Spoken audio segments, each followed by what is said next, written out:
From Keene in the Shire, the Liberty Media capital of the world, this is Daryl W. Perry, host of FPP Radio News for Monday, April 10th, 2017. Silver is trading at $17.85 per ounce. Gold is valued at $1,248 per ounce. Bitcoin is trading at 1.2 cents, and the average price of Bitcoin is $1,210.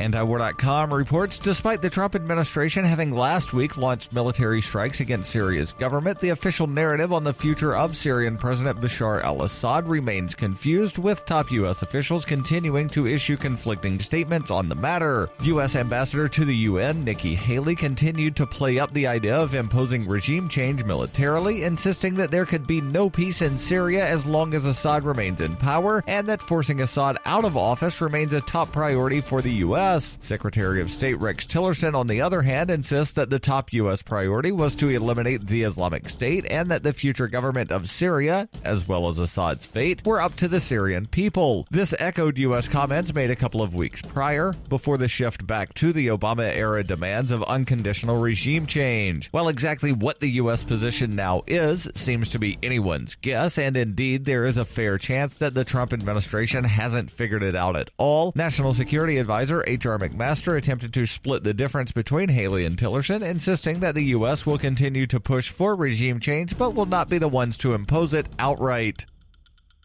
For nearly 40 years, Roberts & Roberts Brokerage has been a trusted source for buying and selling precious metals like gold and silver. They also take Bitcoin for precious metal purchases and have permanently removed the minimum purchase amount for all orders paid in the digital currency. Call Roberts & Roberts today for knowledgeable advice on buying and selling precious metals and a forward-thinking approach to new technologies. 800-874-9760 or visit online at rrbi.co.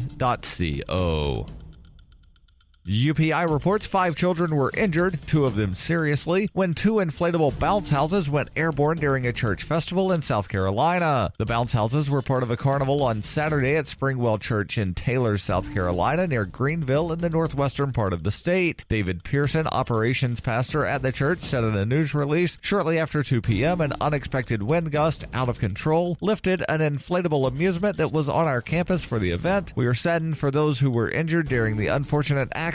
Taylor's battalion chief, Ricky Reed, said the structures were anchored down with stakes and straps. An eyewitness working nearby told CNN, "My kids yelled at me and said, 'Look, Daddy,' and I saw the bouncy house caught up in the power lines. It was like 20 feet up in the air."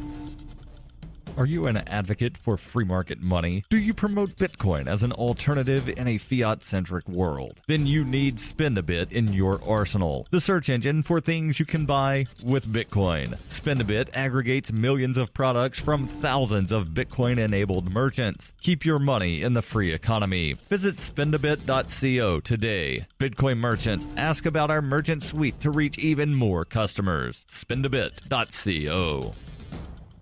Reuters reports Venezuela's move to bar 2-time presidential candidate Henrique Capriles from public office for 15 years looked like an unusually brazen blow at the opposition, but is just the logical extension of a strategy that has emerged as the last best hope of President Nicolas Maduro's socialists for maintaining power. A nearly identical maneuver was used 10 years ago to halt the rise of former mayor Leopoldo Lopez, who in polls remains one of the most influential opposition leaders despite being jailed 3 years ago for his role in anti-government protest. The situation suggests that the socialists may continue to lean on Comptroller Manuel Galindo, accused by the opposition of being a government puppet, to clear the playing field of potential challengers. The election, still unscheduled, must be held by the end of 2018. Maduro is struggling under low approval ratings and Soviet-style product shortages, but so far the opposition has failed to find a way around the socialist domination of the top court and other state institutions that have found one excuse after another to sideline them. Other challengers to Maduro include Julio Borges, a lawyer and longtime politician who is currently the head of Congress, and Henry Falcon, the governor of the central state of Lara, who defected from the Socialist Party. None of the other opposition leaders have the profile or influence of Capriles or Lopez, and all could be subject to disqualification. The Venezuelan government maintains that Capriles and Lopez are dangerous activists seeking to rile up crowds to prepare the ground for a foreign intervention in Venezuela.